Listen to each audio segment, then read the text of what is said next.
এমন ব্যক্তি মুনাফিক রাষ্ট্রের ক্ষমতাবান হবে যখন রাষ্ট্র ক্ষমতা তাদের হাতে থাকবে। আফসাদু কারিয়াতান, প্রত্যেক গ্রামকে তারা ফিতনা ফাসাদের মধ্যে ফেলে দেবে, প্রত্যেক বিভাগকে ফিতনা ফাসাদের মধ্যে ফেলে দেবে, প্রত্যেক ইউনিয়নের ভিতরে অরাজকতা তৈরি হবে, প্রত্যেক থানার ভিতরে অরাজকতা তৈরি হবে। আল্লাহ বলবেন তাদের কাজ এটাই।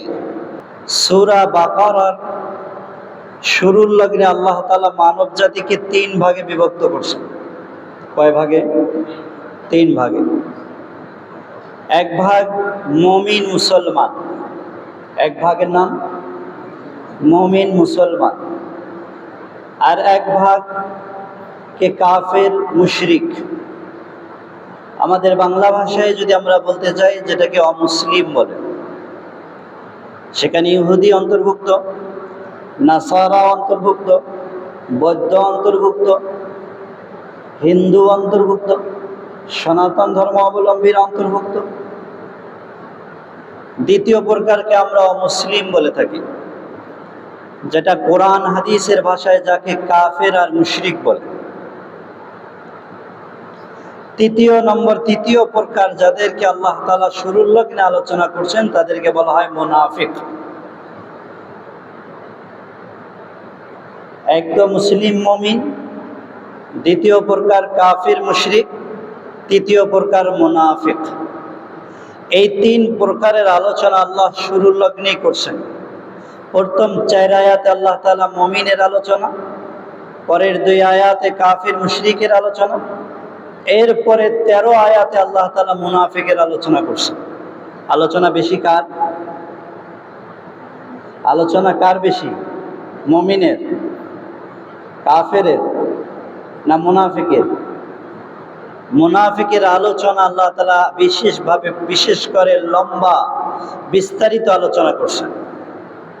খুব দিল থেকে এই কথাগুলো নেবেন।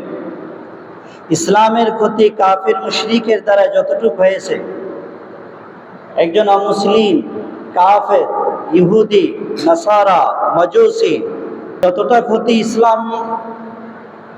ইসলামের যতটুকু ক্ষতি হয়েছে এর থেকে বেশি ক্ষতিগ্রস্ত হয়েছে ইসলাম মুনাফিকের দ্বারা। কিসের দ্বারায়? মুনাফিকের। আল্লাহ কোরআনের শুরুর লগ্নে ঈমানদারের আলোচনার পরে কাফেরের আলোচনা করেছেন, এরপরে আল্লাহ তাআলা মুনাফিকদের আলোচনা করছেন। মুনাফিকের কাজ কি?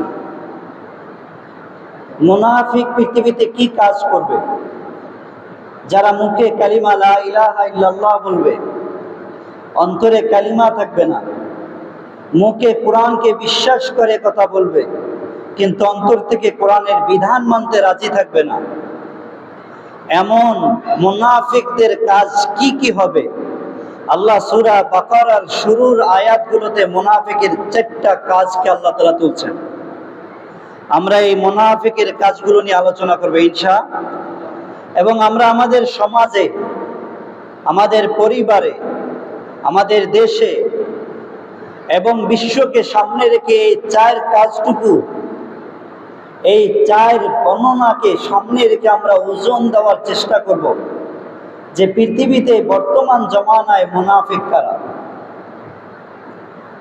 মুখে দাড়ি থাকতে পারে, মাথায় টুপি থাকতে পারে এবং মাহফিলে এসে সুন্দর আলোচনাও করতে পারে এবং মারহাবাও নিতে পারে, কিন্তু অন্তর থেকে যে কাজগুলো করে থাকে এগুলো যদি মুনাফিকের কাজ হয়ে থাকে আল্লাহর বর্ণনা অনুযায়ী, তাহলে আমরা ঠিক এভাবে আঙ্গুল তুলে ইশারা করে বলতে পারি এরা পৃথিবীর বুকে মুনাফিক।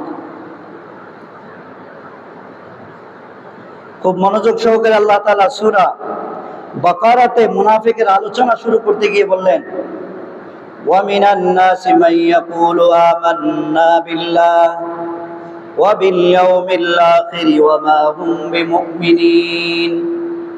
আল্লাহ বলেন মুনাফিকরা কেমন হবে? মানুষের মাঝে কিছু মুনাফিক থাকবে যারা মুখে আল্লাহকে স্বীকার করে কথা বলবেন। এই জবানে কাকে স্বীকার করবেন? বলেন কাকে স্বীকার করবেন? আল্লাহকে স্বীকার করবে, বলবে আল্লাহ এক, আল্লাহ ব্যতীত আমার কোনো মাবুদ নেই, মুখে উচ্চ কণ্ঠে কথা বলবে আশহাদু আল্লা ইলাহা ওয়া আশহাদু আন্না মুহাম্মাদার রাসূলুল্লাহ, একথা মুখে বলবে। এবং কিয়ামতের দিনে বিশ্বাস রাখবে এবং বলবে হ্যাঁ, একদিন আমাকে মৃত্যুবরণ করতে হবে, আল্লাহর সামনে একদিন দাঁড়াইতে হবে, আল্লাহর সামনে আমাকে হিসাব নিকাশ দিতে হবে। কিন্তু আল্লাহ বলেন এরা মুখে স্বীকার করতে পারে, জবানে কথা বলতে পারে, কিন্তু আমা হুম বিমুমিনিন, তারা সত্যিকারের ঈমানদার নয়। মুখ একরকম, দিল ভিন্ন রকম, এদেরকে বলা হয় মুনাফিক। এদেরকে কি বলে? মুনাফিক। এদের কাজ কি হবে? এদের পরিচয় দিয়ে গিয়ে আল্লাহ তাআলা 4টা কাজকে তুলেছেন। আমি দ্বিতীয় কাজ নিয়ে আজকে আলোচনা করবো ইনশাআল্লাহ, যে পৃথিবীতে মুনাফিকরা কি কাজ করবে, পৃথিবীতে তারা কি ব্যবস্থাপনা তৈরি করবে। আল্লাহ তাআলা তাদের আলোচনা করতে গিয়ে দ্বিতীয় পর্যায়ে আলোচনা করছেন, وَإِذَا قِيلَ لَهُمْ لَا تُفْسِدُوا فِي الْأَرْضِ قَالُوا إِنَّمَا نَحْنُ مُصْلِحُونَ أَلَا إِنَّهُمْ هُمُ الْمُفْسِدُونَ وَلَكِنْ لَا يَشْعُرُونَ। এই আয়াতটুকু নিয়ে আমরা আজকে আলোচনা করব। আল্লাহ তাআলা তাদের আলোচনা করতে গিয়ে বলছেন, ওয়াইদা কিলা লাহুম লা তুফসিদু ফিল আরদ, মুনাফিকদেরকে যখন বলা হবে যে তোমরা দুনিয়াতে ফিতনা ফাসাদ করিও না, আরবি ভাষায় ফাসাদ করিও না, তখন তারা বলবে ইন্নামা নাহনু মুসলিহুন, আমরা দুনিয়াতে কোনো ফিতনা ফাসাদ করি না, আমাদের দ্বারা ফিতনা ফাসাদ প্রকাশ পায় না, আমরা তো দুনিয়াতে শান্তি প্রতিষ্ঠার জন্য আমরা আমাদের জীবন দিয়ে দিচ্ছি। কে তাদেরকে বলবে যে তোমরা দুনিয়াতে ফিতনা ফাসাদ করছো?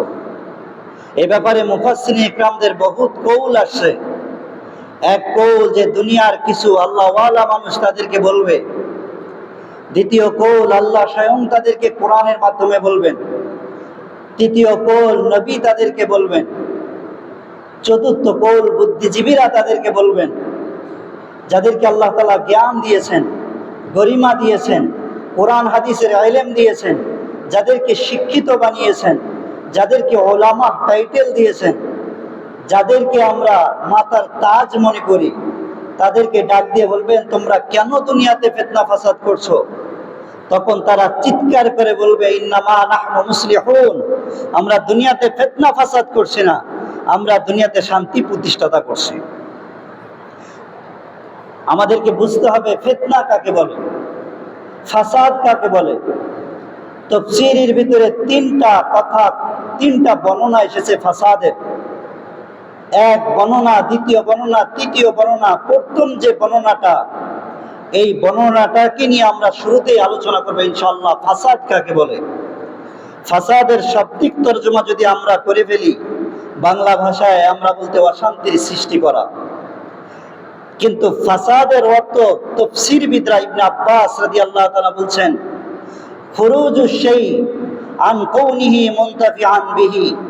প্রত্যেক সেক্টরকে ভালো করে মনে রাখবেন, ফাসাদ কাকে বলে।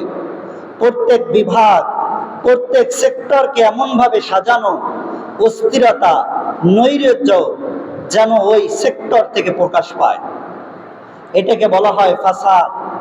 ইবনে আব্বাসের কথা অনুযায়ী ফাসাদ কাকে বলে, শিক্ষা ব্যবস্থাকে এমনভাবে সাজাবে, সেনাবাহিনীকে এমনভাবে সাজাবে, দেশের প্রত্যেকটা বিভাগকে, মন্ত্রণালয়কে এমনভাবে সাজাবে, সমাজের বিধানগুলোকে এমনভাবে লিখবে যে ওই সেক্টরগুলো থেকে অরাজকতা, নৈরাজ্য ছড়িয়ে পড়বে।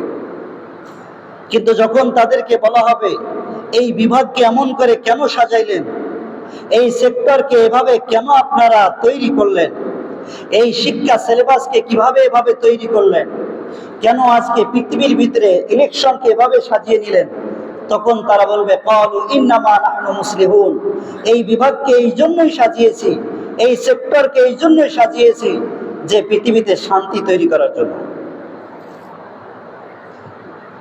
তারা বুঝবে না যে মুনাফিকের প্রথম কাজ এটাই হবে যে তারা পৃথিবীতে প্রত্যেকটা সেক্টর থেকে নৈরাজ্য, অস্থিরতা প্রকাশ পাওয়ার জন্য তারা সেটাকে এমন ভাবে সাজাবে যে পৃথিবীতে যেন নৈরাজ্য তৈরি হয়ে যায়। এই আয়াতের সাথে যদি সূরা নামলের একটা আয়াতকে মিলানো হয়, যে যখন মুনাফিকরা বাদশাহীর পদে আসবে, যখন রাজত্বের পদ নিবে, যখন তারা রাষ্ট্র ক্ষমতা তাদের হাতে আসবে, তখন তারা কেমন করবে। মুনাফিকের আলোচনা, জালেমদের আলোচনা করতে গিয়ে বলছেন, ইন্নাল মুলুকা ইযা দাখালু ক্বরিয়াতান আফসাদুহা। এই আয়াত আর আগের আয়াত দুটোকে একত্রিত করলে একই অর্থ আসবে।